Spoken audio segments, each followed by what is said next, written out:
민주당 애들 내분하는 건 너무 귀엽지 않아? 제가 왜 민주당 애들 왜 귀엽냐고 그러냐면 뉴스타파입니다. 뉴스타파. 투기 근절 외친 이한주 위원장 30년 부동산 투기 의혹 이재명 정부 인사검증 뉴스타파가 하고 있어. 이 뉴스타파가 좌파 매체가 이재명 측근을 공격하네. 이야. 그러니까 이분이 코스피 5천 논자라, 그러니까 이분으로부터 시작한 거거든요. 보실까요? 문재인 정부에서는 부동산 정책 책임자가 부동산 투기는 끝났다고 공언한 바 있습니다. 이재명 정부에서도 확언이 가능하실까요? 그렇게 해야 합니다. 그러나 부동산 투기는 모든 투기와 마찬가지로 투기가 투기를 부릅니다. 정부가 실패하거나 실패 여지가 보이면 투기는 살아나기 시작할 겁니다.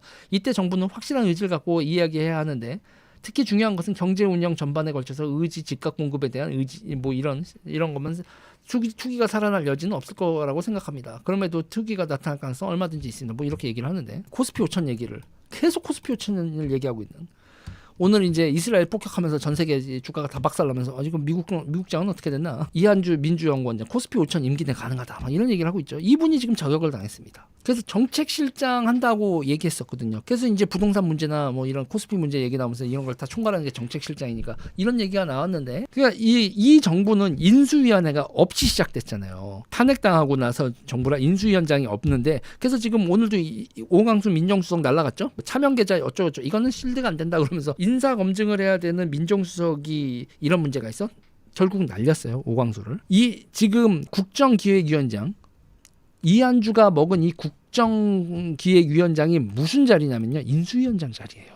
그러니까 실질적인 인수위원장 역할을 해야 되는. 그러니까 지금 보시면 이재명 정부의 인사를 담당하는 사람을 뽑아오는 이한주와 그 뽑아온 사람들을 검증하는 오광수가 둘 다 내부에서 공격을 당하고 있다고. 이거 있잖아요. 보면서요, 저는 그래요. 이 범인 주사파들이지. 이한주는 주사파가 아니에요, 여러분. 이한주는 주사파가 아니고 오광수는 삼성맨입니다. 삼성맨이라고 얘기하면 그렇지만 최재경 라인 그리고 이재용 변호인, 그래서 삼성 라인이라고 볼 수 있는 그런 사람이에요. 그런 라인. 그리고 특수부 검사다 그러면서 난리를 치고, 아유 왜 차명을 그 부동산 그거를 피하시려고 그랬나, 무슨 부동산하고 막 차명 이런 거를 나와가지고 민정수석에 날라가지고 그래. 그러니까 이재명 정부에서 지금 이한주하고 오광수를 쳐내고 인사를 장악하려고 하는 세력이 어디일까 우리가 생각을 해봐야 된다고. 이거 자리 놓고 정도가 아니라 그냥 자리가 아니라 인수위원장하고 민정수석 두 개를 지금 조진다. 이런 상황이죠. 그래서 정책실장도 여러분 봐야 돼요. 정책실장이 김용범 정책실장인데 해시드 오픈 리서치 이렇게 하면 여러분 잘 모르겠죠? 저도 모르는 회사입니다. 내가 어떻게 합니까? 해시드 오픈 리서치라는 회사가 있는지. 국내 최대 블록체인 전문 투자사 해시드의 싱크탱크다. 이렇게 되면 정책실장이 지금 블록체인 전문 투자사에서 오셨어. 어지럽다. 자, 그리고 지금 이한주가 지금 여기서 서열이 어느 정도냐, 이한주가 인수위원장이니까. 국정기획위원장을 여러분 우리가 있던 칭호가 아니라서 헷갈리는데 이거 인수위원장이란 말이에요.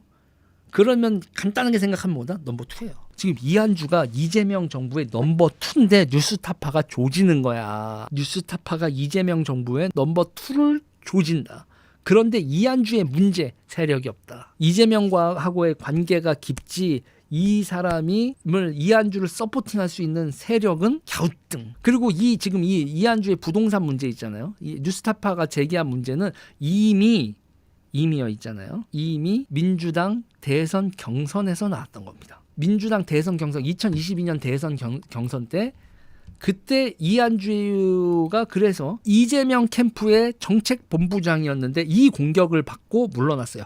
그때 이한주의 투기를 공격했었던 민주당 사람은 누구일까요? 보수의 어머니 추미애입니다. 투기 의혹 이한주 묵인했나? 이재명 매우 유감이다. 지금 새로 나온 게 아니라 이때 추미애가 이한주를 조졌던, 그래서 이한주가 캠프 정책본부장에서 쫓겨나게 물러나게 만들었었던 그때 추미애의 공격이 되살아나서 뉴스타파로 되살아나서 공격한다. 그럼 질문이에요. 추미애한테 이거를 설계해줬던 참모진은 누구고 배우는 누구고 그거를 뉴스타파가 다시 울고먹는 지금 이 사람들의 의도가 뭔가. 그리고 이제 문화일보에서 보도가 나왔었는데 오늘자 문화일보에 저와 관련한 불미스러운 기사가 나와 입장을 표명 무리를 일으켜 죄송합니다. 가뜩이나 부동산 문제가 국민의 관심사이고 무엇보다 이재명 후보와 관련이 있는 사람으로서 비록 경기원장이라는 공직자가 되기 전의 일이고 또한 투기와는 전혀 관계없는 일로서 일방적인 주장에 불과하나 이렇게 이런 상황에서 사임하겠습니다. 그리고 여러분 다시 보시지만 이렇게 싸우지 않고 사임하잖아요. 그러면 울고먹고 계속 당하는 거야. 이 정치판에서는 여러분 자기가 이게 부동산 투기랑 상관없다라고 생각하면 끝까지 안 내려가요 하고 난리를 치고 해야지. 이렇게 한번 물러납니다 해놓잖아요. 그럼 계속 물러나야 돼. 그래서 이게 추미애가 조졌었다.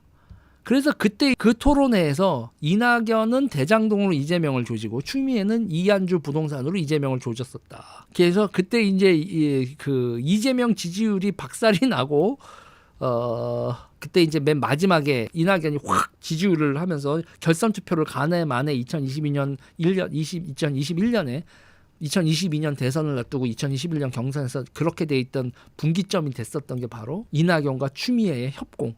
토건비리 몰랐냐, 이한주 의혹 알고도 묵인했냐. 이 사건이 되게 큰 역할을 했다. 역시 보수의 어머니 추미애다. 추미애는 우리가 울거먹을. 그리고 김경수 날아갈 때 그때 고발한 게 누구였죠? 추미애 당대표가 고발을 해서 드루킹 사건이 터진 거 아닙니까? 추미애 그녀는 누구인가? 민주당의 엑스맨인가? 아니면은 뭘 알고 저러는 건가? 모르고 저러는 건가? 왜 저렇게 추미애로 인해서 민주당은 쑥대밭이 자주 되는 건가? 자, 이런 건 여러분 또 우리가 실수 들어봐야지. 후보에게 질문 드리겠습니다. 후보의 정책 브레인 이한주 정책본부장이 갑자기 사임했는데요. 네. 보니까 강남의 아파트 2채 포함해서 전국의 토지를 보유하고 있고요. 또 가족회사인 페이퍼 컴퍼니를 만들어가지고 자녀에게 재산을 편법으로 증여한 의혹이 불거졌어요. 네. 평소 이재명 후보의 부동산 철학하고는 정면으로 배치되는 인사인데요. 네. 어떻게 최측근으로 활동할 수 있었는지, 그리고 기본소득을 설계한 분으로 알고 있어요. 부동산 보유 실태와 편법 증여 시도에 대해서 사전에 알고 있었습니까? 아니면 알고도 묵인한 것입니까? 워낙 유능한 인물이니까. 뭐 전혀 그 부분의 부동산 보유 상황이나 재산 상황은 몰랐고, 또 경기연구원장 임명 당시 도덕성 검증, 재산 검증을 다 했는데 의회에서도 문제가 되지는 않아서 저는 문제가 뭐 있는 줄은 몰랐습니다. 지금은 사퇴하셨고, 저도 뭐 다 가려서 참모들이나 아니면 그 참모동 중에서 잠깐 제가 마저 말씀드리겠습니다. 그 중에 문제가 있으면 안 썼으면 좋았을 텐데 사퇴를 했고 저는 매우 유감스럽게 생각하고요. 자, 이때 추미애가 제기했었던 이게 이재명 정부의 넘버 2를 뭘 조이고 있어요 지금. 이재명 정부의 인수위원장 역할을 하고 사람들을 뽑아서 지금 정부에 갖다 박아야 되는 사람을 목을 재고 이한주를 날리고 이 정부의 인사권을 장악하려는 권력투쟁을 벌이고 있는 상대가 누군지에 대해서는 현재 미궁입니다. 현재 미궁이에요. 도대체 이한주를 날리고 누가 이러느냐. 미궁인데 그런데 흔적이 있습니다. 힌트의 흔적이 있어요.